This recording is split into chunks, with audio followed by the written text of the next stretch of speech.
Welcome everyone to another episode of Just Saying Football with Jack and Sean. I'm your host Sean Gannon, alongside my partner Jack McNicholas. We're here to bring you news, notes, weekly updates, and game analysis of your favorite teams from around the league. If you haven't had the chance, go check out our website at justsayingfootball.com and follow us on Instagram at justsayingnogwjs for article and video updates. All right, we are still in the heat of the offseason. We got some draft talk coming your way. We got a handful of questions. Let's just jump right into it. Jack, San Francisco 49ers, they trade up to number 3. Are they going quarterback? And if so, who are they going with? I'm leaning towards Mac Jones with this one. I think that they don't make a big move like this unless they know they're going to have to get a quarterback they got to develop. And with what Mac Jones was able to do this year at Alabama, this guy's thrown 41 touchdowns, only 4 interceptions. He's a clean player. He's going to take a little bit of time, but the 49ers do have Jimmy Garoppolo there, which is all good for them. But for me, he comes in at 3, even though I don't believe he's the third best quarterback in this draft. I just believe that the way he reads through his progressions well will help all the weapons that they have in San Francisco. And, they're just going to have to at least take a year for this to get done. But I like the fact that these storylines of him coming up are going number 3, and I'm riding with that. What about you? What do you think they're going to be doing at number 3? Actually, I got them going Zach Wilson. I think the Jets are going to surprise on draft day. We're going to see Lawrence go 1, and then I think we're going to see Fields go 2. They're going to have going Wilson. The downside of Wilson is that he has had a few injuries in the past, including a couple shoulder injuries. So that's the one thing they like, you go Jimmy G injury to this guy. But Wilson offers a lot more athleticism, can move out the pocket, extend plays with his legs. We saw it at all BYU. We saw him make the crazy throw during his pro day. He can do it all. I think that Shannon's going to have a lot of fun working with a young quarterback with a lot of athleticism that he hasn't seen in Jimmy G and in Matt Ryan, who are both solid quarterbacks and get the job done. They don't run the way that Zach Wilson does and create plays the way Zach Wilson does. And that's going to be a lot of fun for them going into this one. Yeah, definitely. I mean, these quarterbacks, everything that happens at 3 and 4 right now, it's looking like that's going to determine the rest of the draft, where everybody else is going to go. We were talking about that 3rd pick. Let's get into that number 4 pick, number Atlanta.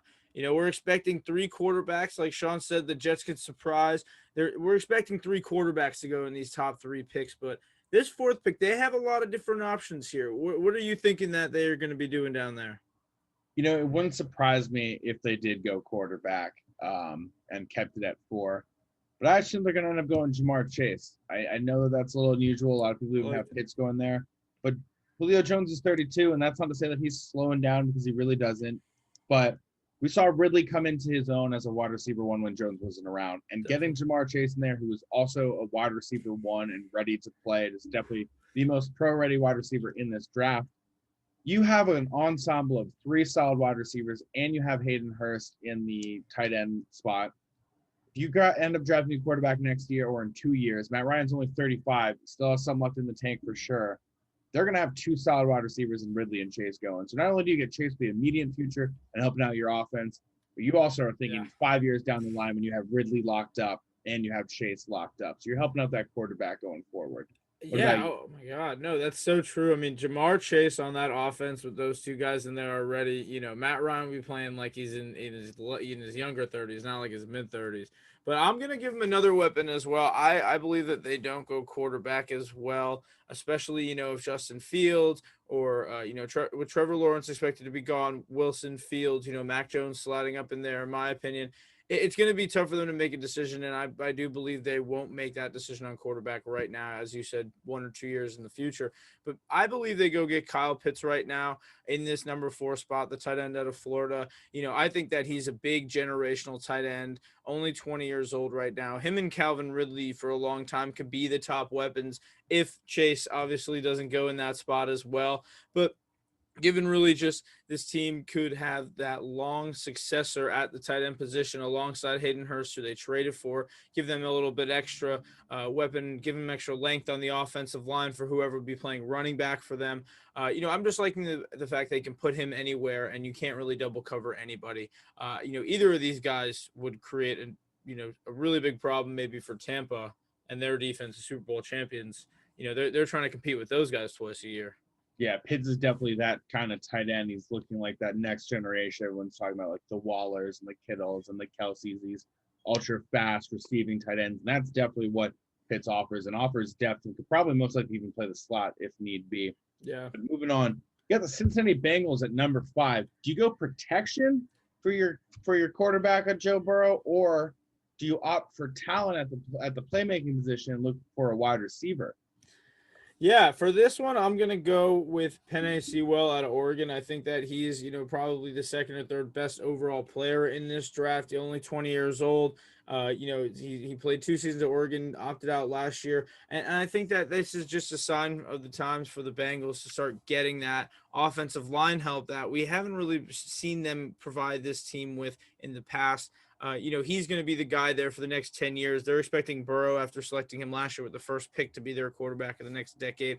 So I think here they're going to go and get that protection for him coming off the ACL injury, but they're definitely going to have to be looking at some weapons. Who do you think they're going to be looking at?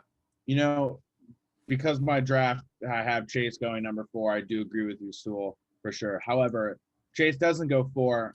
Atlanta surprises, maybe trades down, or they just don't even opt to get a quarterback. I think that the Bengals go Chase. Why not reunite your quarterback one who had a hell of a season in his college career with the guy who he threw 20 touchdowns to just a year ago? All right, that duo was insane. I would love to see it keep going. You get Higgins, you get Boyd, you get Mixon, and now you get Jamar Chase. This offense begins to become a lot more fun. People forget Zach Taylor's from that Sean McVay coaching tree. That's a lot of trick plays. It's a lot of motions. That's a lot of movements. And when you have the playmakers, that puts a little bit of fear into the defensive coordinators. Definitely. That's a route that I really like, especially for Burrow. And I think you can kind of overcompensate with talent for protection. Although I do know, torn ACL in week, 11-ish, I think. And obviously the protection, he was getting hit a lot. I do understand why you go Sewell. Definitely, yeah. Either way, I think if you're a Bengals fan and you're Joe Burrow, you're happy. You're saying, oh, I got my guy from college, or, oh, I got my guy protecting. Flipping it over to the defensive side of the ball, there is some defensive talent in this for sure. I think the first round is really riddled with offensive talent. So who's going to be that first defensive player off the board in that first round? Yeah, I mean, a lot of people, there's a lot of different positions here in this draft that are going to intrigue, depending on team need. Teams are just looking to go get that one athletic player that could change their defense. And I'm going to go with Whitney Pay. I think he's going to be a surprise early pick. I had him actually dropping in my mock draft, but I do believe that he will be that surprise. Trade up for a defensive player. He's a smart player. He brings aggression on every single play, and I could really see him going, up as high as the Broncos at number 9, with them, having Von Miller, Bradley Chubb. You could add Whitney Pay to create more pressure off of the edge. And the one thing I really like about, I could also see him going to the Panthers as well, a team that is in the top 10, but he could fall as low as the bottom 20s with this draft of all these quarterbacks and receivers pushing defensive players down. What about you? Who do you think is going to be the top dog in this draft for defense? Yeah, I like Pay. I think he's definitely up there as one of the top, not only edge defenders, but as defenders in this draft. But I'm going to lead towards Micah Parsons out of Penn State and Patrick Surtain out of Alabama. I think Parsons, we've seen connections with the Detroit Lions. I think him going to the Broncos could also be really solid for Vic Fangio's defense now, as Kyle Fuller, like you mentioned, Von Miller and Bradley Chubb. And then Surtain, I think, you got the Dallas Cowboys sitting right there at 10. Not a great secondary. Really needs some help. Caleb Farley, while he got cleared for the medical reasons of the back surgery, teams could always be worried about it. It's a back surgery. Yeah. So I think you're looking at Parsons or Surtain to go kind of in that earlier spot. I would hover around that 7 to 12 range, even though the Giants are in contention at 12 to get Surtain if he's sitting right there and pair him with James Bradbury. Joe Judge kind of comes from that special teams defensive mind perspective, and I think that could be a move that even you guys end up making. Yeah, I would love that. That Alabama connections there as well. We saw Xavier McKinney, his old teammate, come to the Giants last year. They are definitely looking for a defensive player. So let's look at the late first round right now. Who do you think would be somebody in the late first round that you really got to get excited for in this draft? All right, there are 2 guys for me. The first is the running mate of Kyle Pitts, who does not get enough look at. That's Kadarius Toney. He's fantastic. I mean, Pitts is great, but everyone is kind of sleeping on what Toney can do. Good Morning Football a week ago mentioned that he's kind of like a Deebo Samuel kind of player, and he really is. That open field vision that he has on the screen passes and ability to just bump away from arm tackles is absolutely insane. I think when he gets in the open field, he's able to make teams really regret it. It also kind of reminds me of like Curtis Samuel. At Florida, you saw him being able to run right out of the backfield. Also, I am going to the Jets to go with Fields, which I think would just be fantastic for them. Just getting that playmaker, that guy who just sort of brings a lot to the table. Put him anywhere, especially in the slot or in the backfield. Make defenses kind of think about what you're going to do and how you're going to utilize him. I think he's a guy a lot of people need to get excited about. And the other guy, Christian Barmore, defensive tackle, Alabama. Yeah. I love my defensive tackles, love my defensive linemen.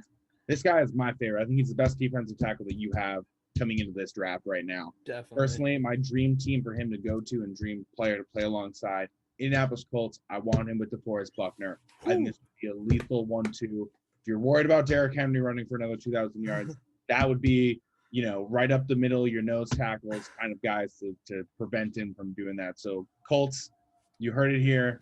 Go get Christian Barmore to work with DeForest Buckner. It will be a heck of a lot of fun for your defense. What about you? Man, that would be ridiculous to watch Christian Barmore and DeForest Buckner on the defensive line. So I'm gonna go on my offensive player. I'm gonna go with Rondale Moore. I get so excited about this guy. He ran a 4.2. He has that blazing speed that we see out of Tyreek Hill every week. That really just scares you on defense. You have to bring somebody over top. This is a guy that is able to just average, over 10 yards a catch on any given play. He can run the routes. He's not just a speedy guy, but, his freshman year I looked at, that's a tape you got to watch. 114 catches, 1,200 yards, 12 touchdowns. This guy is explosive. He still has that explosion. I love what I see out of him right now. I would love to go see him go to Washington, play the slot there for whoever's going to play the quarterback position there for them, whether it's Fitzpatrick or Heineke. I just think that the slot position is now becoming so important with all the athletic safeties coming out. Rondale Moore could be that guy for them across Terry McLaurin, Curtis Samuel. You're talking about a lot of speed, a lot of creativity on a team that's trying to build a great offense right now. On the defensive side, I'm going to go with another athlete, another speedy guy, Jeremiah Owusu-Koramoah from Notre Dame. I don't know if there's another linebacker. Micah Parsons would probably be the guy a little bit better at this, but who covers sideline to sideline and covers more ground overall than Jeremiah. He really goes at it. He's so aggressive. He lined up at 7 or 8 different spots this year for Notre Dame. We saw that out of Isaiah Simmons, who, we were a huge fan of last year going into the draft. This was one of the only two linebackers last year in all of college football that had 100 defensive snaps at corner. And, for me, that's incredibly important. For a team like the Saints, I would love to see him go there. With guys like Christian McCaffrey in your division, you're going to need an athletic guy to go around Demario Davis and be able to cover all that ground. I think that this is a great pick. I think he's going to be a stud at the next level. Very Patrick King-esque, very athletic linebacker. Let's move on. A couple of running backs we got to talk about. How many running backs do you think are going to go in this first round? We have seen a low demand, but we know that this talented class is deep when you watch the tape.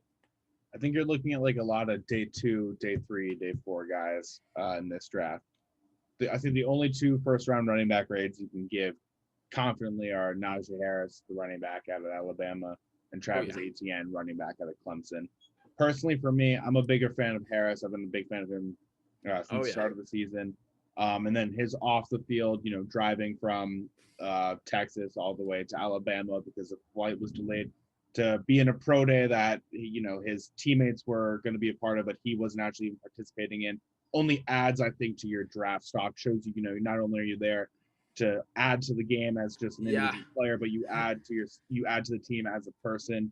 And he proved that. So for me, it just skyrocketed him. I think you're looking at 3 teams that really only need a running back. That's the Pittsburgh Steelers, the Miami Dolphins, and the Buffalo Bills. I think are teams that definitely could look to get a running back. And the Bills and the Dolphins and the Steelers are all going to be sitting a little bit later than 17 in some parts. That could be a chance to get them. And I think Etienne and Harris, those would be the two top guys. But that being said, I also feel like it's unlikely for a running back or two to actually even be selected in the first round because, like we've been kind of talking about, doesn't really have the high grades. A lot of wide receivers, a lot of offensive line, a lot of linebackers, a lot of these defensive edge guys. So they're going to be lost in that mix. But I think that if there are three teams to take a huge shot at in the first round, look for Steelers, Dolphins, Buffalo. Those will be the three teams I think that surprise and maybe go after Harris or grab ATN in the later part of the first round. What about you? Definitely, I definitely agree. You know, if it's two guys that go in the first two, it's going to be those guys. You know, I think that ATN showed us in his years at Clemson just all that he could do. You know, he probably has the biggest sample size of anybody in this draft. You know, he's probably won more college games than anyone just being there so long at that successful Clemson program. I love to see him, you know, go, you know, at the end of at the first pick of the second round. A lot of people have seen him getting reunited with Trevor Lawrence. I'd love to see him in an offense like that where he's not pressured as the number one running back. But Harris, like you said, I think he's a stud. I think that he's a day one starter, a guy you can give the ball to 25 times a game. You know, he's probably one of those, when you're looking at it from a fantasy perspective, he's probably one of those only guys that, you know, would start getting ranked with a high ADP, you know, just based off the fact that you know he's going to get a lot of volume. And I just don't see that of the rest of the running backs because I know that they're all very different in their own ways. They're all skilled in different ways. And he's just a one complete guy, you know? Yeah. It's also, I feel like we're coming into an unusual season where it feels like almost every team has their running back one pretty much locked up. I mean, Lions could be another one of those teams. I know they got DeAndre Swift. What am I talking about? You know what I mean? Is where we've hit that year where now some of those rookie running backs really impressed. Definitely. Washington, I'm looking at Jacksonville, who surprised with their rookie running backs out of nowhere, and Gibson and Robinson. So, you know, we're at this weird point. I also think in the NFL world where that demand for running backs this year just isn't there. I mean, there's always going to be that one rookie running back. I think it's going to be Harris. I will confidently say that if he's allowed to be the running back one on the team, 800 yards and 6 touchdowns. I'll lock that in now on April 21st while we're recording this at 7 at night. I will put that in now. But moving on, who's a prospect you're most excited for? Last question. Who are you excited for? One guy that you mentioned before and that me and you haven't stopped talking about since the college season ended is, I got to say, he's my guy. He's my favorite guy this year. After a minor back surgery this offseason, Caleb Farley, Virginia Tech corner. He is cleared. You know, we had him dropping in the second mock draft, third mock draft. We have him coming up because now as we approach this draft, you know, the fact that this guy is just an absolute stud is just, it's just shown on every play. He locks everybody down, you know, and he's able to just continue this trend of Virginia Tech corners, you know, with the Fuller brothers coming out a couple of years ago. He's able to continue this trend. He is exactly like those guys who we've seen, you know, be on the Chiefs, Washington, for the Bears. You know, this is now going to be his time to just shine whoever he goes. And I see him going as high as Denver at 9. I could see him falling as low to the Colts, you know, getting them that extra lockdown corner. But I think that this guy, you know, when you listen to him, he's a leader. He's a great speaker. He, you know, he played Miami and he got 2 incredible interceptions that turned the entire game around. You know, Caleb Farley is my guy that I'm definitely most excited for in this one. What about you? Who's the most hyped prospect for you, Sean? I was gonna say about Farley. I think no back surgeries. I think that it would be most drafts would have him comfortably going before searching if it wasn't for that. But Definitely. I want to throw that in there. My favorite player, prospect I'm most excited about, Elijah Moore, wide receiver out of Ole Miss. I think he's gonna be a late first round pick. I'm looking at the Saints possibly to surprise and not go cornerback and get a complimentary wide receiver. And I'm looking at the Packers also to maybe get that speaker guy. Similar to who you're talking about earlier in Rondale Moore, another guy, blazing speed. This guy comes in at a 4.35, lines up fantastic in the slot. His double movements, his double moves on the deep routes, his comebacks, and his vertical ball. That's where he excels. I think putting him with the Michael Thomas, putting him with the Devontae Adams, just going to open up the passing lanes for now quarterback of the Saints, Jameis Winston. Feels weird to say that's not Drew Brees. And reigning MVP, Aaron Rodgers. And I think if Moore goes to Green Bay at the later part of that round, first round, I think that we'll forget about what happened in 2020, that they didn't get him a playmaker then and opted to get him now. And I think Moore will be a surprise for everyone coming in, especially if he's on the Packers team. That every cornerback's only be focusing on Devontae Adams. So he'll get by and run right past you. So that's my guy. Yeah, and more, separation, like you said, his vertical game. It's really unmatched. He is always down the field, open, and Yep. with AJ Brown, TK Metcalf, when we see them in their vertical game. Ole Miss wide receivers, with the exception of Laquan Treadwell, who my Vikings drafted in the first round. They've proven to be beastly. And one thing I will say, Moore is 5'10", but he is not afraid. He plays big when it comes to contested catches. Do not let that fool anyone when you see 5'10" and assume this guy is not a baller, because he absolutely is. Absolutely, yeah. His goal line work, contested catches, shocking for 5'10". He wins those. It's fantastic. All right. That's all the time that we have. Thank you everyone for tuning in. Thank you everyone for listening. We got a fun episode coming up next time. Guest who won the playoff challenge actually in our ESPN league is going to be in. Ben Gordon, friend of mine, friend of Jack's. Did better than both of us, Jack. He did better than both of us. He guessed the right amount of games, got a better percentage. So I talked my talk and he walked his walk. I said beat us and he did. So congrats to him, and we're gonna have him on the show ready to go, and I'm excited for it. Yep, I can't wait. All right, thank you everyone. All right, yeah, thank you everyone for listening. Check us out always on YouTube, Just Saying Football, justsayingfootball.com, and always check us out on Instagram for all your updates for articles and videos. Just Saying No GWJS. Thanks for listening. Thank you.